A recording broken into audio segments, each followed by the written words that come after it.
Bibles Guide to Peak Performance. What we're going to cover in this online course, really over 5 sessions, is we're going to start by giving you an introduction of how we go about building peak performance. And this is pretty important so you know what we're going to be doing in this whole course, which really consists of 5 sessions.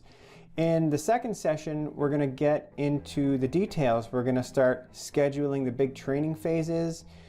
And again, you're going to learn more about that after this session. You're going to know exactly what we're going to do. In session number 3, we're going to start forecasting training volume and intensity across your whole fight plan. In session number 4, we're going to dig into planning individual sub-phases and training weeks across your whole fight plan. And then we're going to finish off by programming individual training sessions. So we're going to cover everything that you need to know in this online course in order to build your own individualized and periodized training plan. So here we are, session 1, the MMA Training Bible's Guide to Building Peak Performance. So let's get into it. And so what we're going to cover first here is we're going to make sure that you're familiar with the worksheets that we're going to use throughout this whole, really it's an interactive workshop. I'm going to work with you step by step to help you build your own individualized plan. I want to make sure you understand also how to develop peak performance in these 4 steps. And those are really the big learning objectives for this session. And this is exactly what we're going to cover in this session. First, as I said, we're going to give you an introduction to the worksheets that we're going to be using, and then I'm going to go into detail about each of these steps that I'm going to take you through in the next few lectures. So the first thing we're going to do after we go through the worksheets, introduce you to them, is I'm going to give you an overview of step 1, which is all about scheduling the big training phases across your fight plan. Then we're going to dig into step 2, which is forecasting training volume and intensity, 2 very important things across your whole fight plan. Then we're going to dig into step 3, which is planning training sub-phases and training weeks. And then I'm going to give you an overview of what we're going to do in step 4, which is all about programming individual training sessions.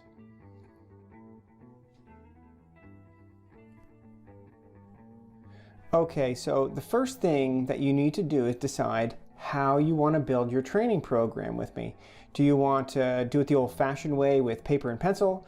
If so, you need to go to the download center, which should be around the video below it, and you need to download and print off the fight plan template PDF file.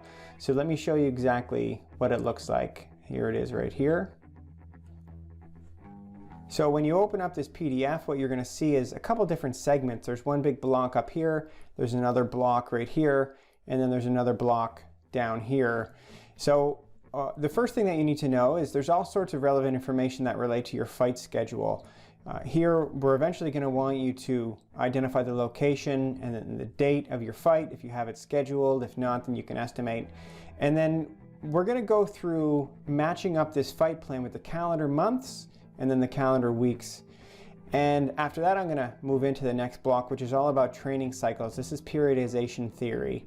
And first we're going to schedule training phases, and then when we do that, I'm going to teach you how to schedule training volume and intensity across your whole fight plan. Here you can see we're going to draw training volume in blue and then training intensity in red. And then it ranges all the way from 10% all the way up to 100%. And how those changes over the course of the whole fight plan is pretty important. But you'll learn that in this course. We're going to teach you how to schedule the sub-phases right here, and then followed by the training weeks and the training days. We get very, very specific. And what you see down below here, it's the difficulty of training, which is a concept that we'll cover later on. And we schedule training difficulty, which ranges from no training, very low training, low, medium, high, and very high training difficulty on a weekly basis across your fight plan, and of course on a daily basis. And then I'll give you some examples of individual training sessions. Down below here we have performance factors. This includes setting testing dates for the MMA Training Bible's testing battery, which we covered in the Science of MMA course, along with many other concepts here that you need to know: periodization, overtraining, building unstoppable endurance, and then building explosive strength and power. All those things are critical now, so you should have certainly watched that whole course first. But after we schedule the testing dates, then we schedule performance factors and goals for resistance training and endurance training. But you're also going to have goals that change across your fight plan that we don't cover related to your MMA skills. You work with your coach to set these. Mental training, you can look at our goal setting guide to help you here. You might have nutrition goals, especially when it comes to weight cutting, and then you might have other goals here. So what you need to do is, and I recommend that you print off this sheet here. So this is a 2-page document. This is the first page here. The next page is down below. That's the first thing that I want to introduce you to. Let's go back over to the lecture. Now, I also wanted to give you the fight plan template in Excel in case you're more comfortable working with it that way. Obviously, you'll need access to Excel to work with it. Now, I'll be using Excel throughout this course because I have a lot of experience using it, and I think it's a better online teaching tool for this sort of thing. But I am really going to recommend that you go with the paper and pencil method just for simplicity. This way, you'll be able to follow along with me as I go through all of the workshops. So what we're looking at here in the Excel document, might as well orient to it, but it looks like exactly the same as what we've already looked at in the PDF. Here's the fight schedule information as we've talked about. Here are all the training cycles that I introduced you to. I'm going to make this a little bit smaller so you can see the whole document. And then we have performance factors. And again, the nice thing about Excel is that I can scroll over here pretty far, and you can see that we can accommodate many different fight plan lengths in here: 3 months, 4 months, 6 months, and 12 months. So this is the template that I'm going to be using, and I just wanted you to make sure that you see it so you know what we're going to be working with over here. Now, I'd like to give you an overview of our approach to building an individualized and periodized fight plan. Now, what we're looking at here, it's an example of a completed fight plan, and I'll just walk you through what we're going to focus on in step 1. So the first thing we do is we match up your intended fight date with the calendar dates. And you don't have to know, as I said, exactly when you're fighting. A rough ballpark is really all we need just to get going. Now, after this, the first step that I'll take you through involves scheduling the big training phases of your fight plan. And you can see these phases listed across the fight plan here. They should look familiar, actually, because we covered them in the lecture on periodization. Now, the first thing that we'll schedule in this case is the transition, and that lasts around 3 weeks after your fight. Next, we schedule the taper, always. It always takes up to 2 weeks before your fight. Then we schedule your fight camp, which always takes up to 8 weeks before your taper. Now, in the longer plans, the next thing that you'll schedule is the general preparatory phase, which should take up somewhere around half of the remaining time. Now, as you know, this phase doesn't take place in the shorter plans because the shorter plans assume that a fighter is more advanced and has a solid base of fitness. So the last phase to schedule, in that case, it's the fight-specific preparatory phase, which simply takes up the remaining time. So after we've scheduled the big training phases, we'll aim to forecast training volume and training intensity across your whole fight plan.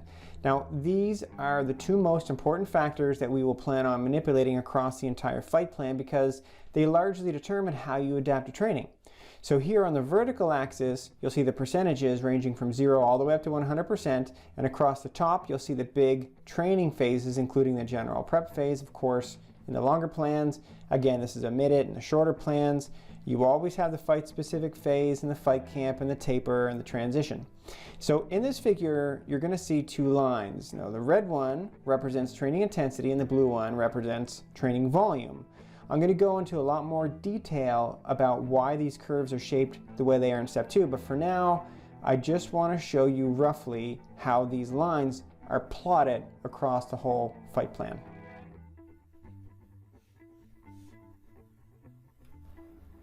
Okay, so here you can see our example fight plan, and I just wanted to point out what we'll be doing again in step 2 here.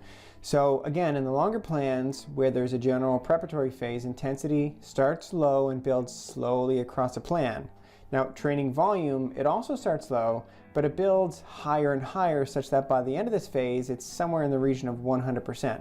Now, in the longer fight plans, the fight-specific phase training volume decreases gradually and training intensity increases gradually, and they cross over at about the midway point in that phase. But in the shorter plans, training volume and training intensity rise pretty quickly, but training volume drops towards the end of this phase because even well-trained athletes can't tolerate high intensities and high volumes for a very long time. It'll lead to overtraining. So training intensity continues to build through the fight camp, but what you'll notice is training volume continues to drop. Now, you also may notice a little bump in training volume at the beginning of the fight camp. This is purposefully designed to bring about a positive adaptation that presents itself ideally for your fight. Now, when we get to the taper, training intensity remains very high, around 100%, but training volume drops a lot. What this does is it encourages a lot of the fatigue from all your previous training to dissipate ultimately before your fight, and hopefully this will bring about a peak in your fight performance. Now, some people call this whole process peaking an athlete. There's nothing mystical or mysterious about this, and I'll teach you exactly how to do it. It's very useful. Now, after your fight, both training volume and intensity will drop drastically, but they build slowly as you transition to your next fight plan. This is why it's called the transition. So there you have it. That's what we'll be covering in step 2. So after we forecast the training volume and intensity, we need to dig deeper by planning our training subphases and our training weeks. So in step 3 of this whole interactive workshop, we're going to need to introduce you to some key concepts, including training difficulty. We'll also introduce you to something called load planning, and we'll also talk about different types of subphases and training weeks.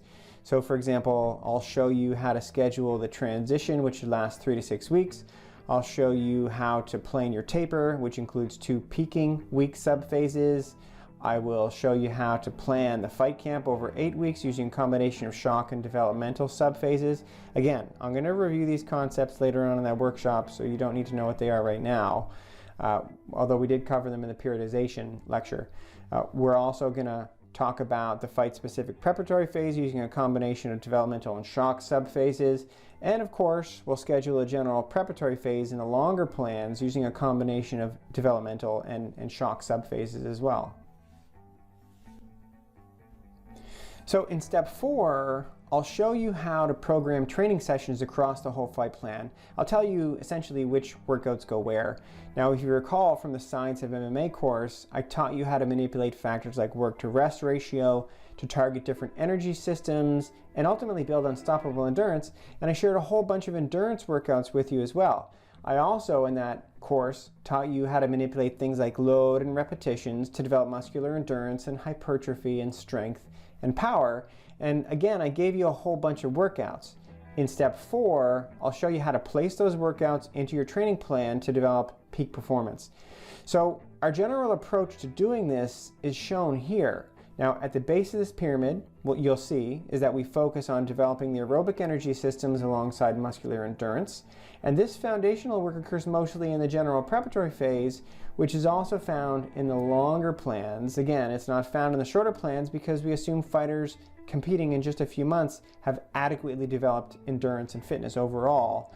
But we do focus on these goals in the transition, so you can get back to focusing on those if you're in a shorter plan. You just need to have a longer transition.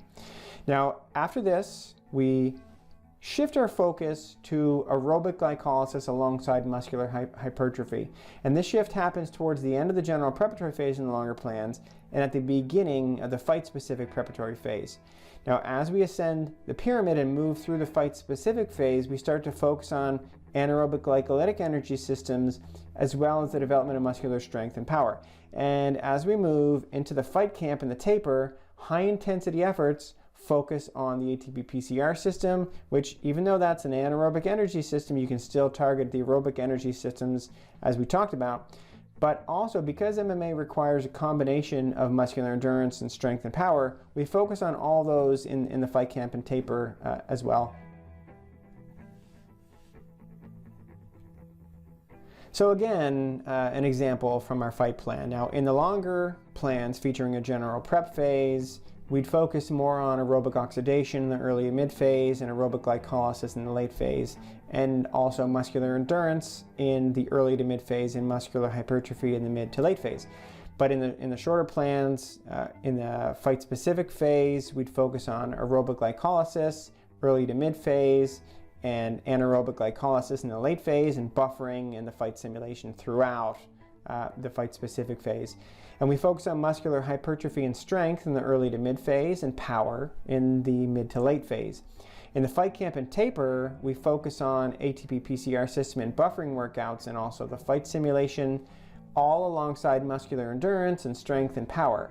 And our real focus, really towards the end of the fight camp and through the taper, is on maintaining these factors for your fight.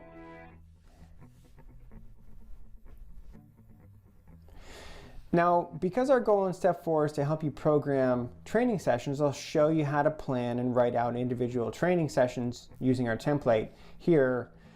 Now, I'm not going to go into too much detail right now, but we'll get really specific in how to fill these out later and how to choose your individual workouts. So here, for example, you're looking at an example of an AM training session from the fight-specific phase, and it features a developmental sub-phase in the 10th training week, which happened to fall on a Thursday. The intended training intensity here is very high, and the training objectives, they're to develop anaerobic endurance and also with a focus on the ATP PCR system and muscle buffering. And here you can see that there's space for the warm-up and the main body and the cool down. They're all written out. So that's it. That's all I wanted to cover in this first session. So now you should have a good idea of the worksheets. You should print those out, make sure that you know what you're going to be working with. And again, I recommend printing everything out and working with pencil and paper. And I hope that you also have a good understanding of the 4 steps that we're going to implement together as we go through this large workshop to create your own individualized plan for peak performance. And that includes the first step, which we're going to cover in the next session, scheduling training phases. And then in the next one after that, we're going to forecast training volume and intensity. We're going to move on to plan training subphases and training weeks. And then we're going to finish off putting everything together in that last session by programming the training sessions. So that's it. Let's leave it there for now, and I look forward to working with you to getting this ball rolling in the next session. So until then, take care.